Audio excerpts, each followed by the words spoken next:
The Bemidji Area School Board has announced finalists to become the district's next superintendent. Reporter Emma Hudziak has the story.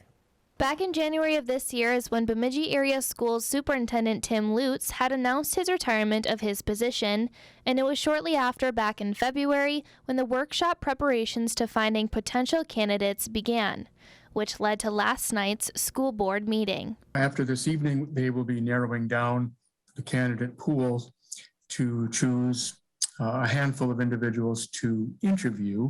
And then once they do interview the candidates and select one of those finalists to offer a contract, they will then, if the individual is interested in the position, they will meet with the individual, the personnel committee, one or two members of the board, probably along with our HR director of human resources, Jordan Hickman, will meet with the candidate and negotiate a contract. And if the contract is acceptable, then generally speaking, the candidate accepts the position as the new superintendent. There were 11 applicants that applied for Lutz's position, ranging from all over the state.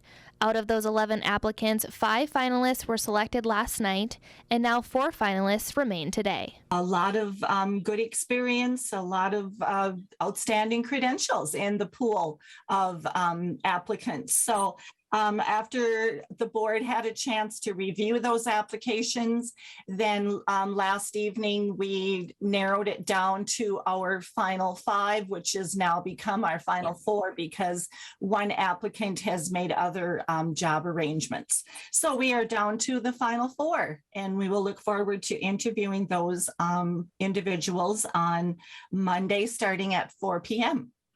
Johnson shared that once they have their first round of interviews and discussions complete, they will then begin their second round of interviews on April 21st.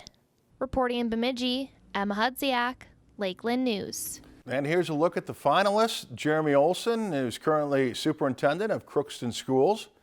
Danita Steppen is the current superintendent for Thief River Falls Schools. Steppen resigned as superintendent there in March, but is working until the end of her contract on June 30th. Jason Stonick, the current high school principal at Bemidji Schools, and Karsten Anderson, who is currently the superintendent in the Red Wing School District. Darren Strozal, who is currently vice president of academic affairs at Northwest Technical College in Bemidji, withdrew his name from consideration after accepting a different position. The Bemidji School Board hopes to make its final selection for the new district superintendent on April 21st. Lakeland News is member-supported content. Please consider supporting Lakeland News today.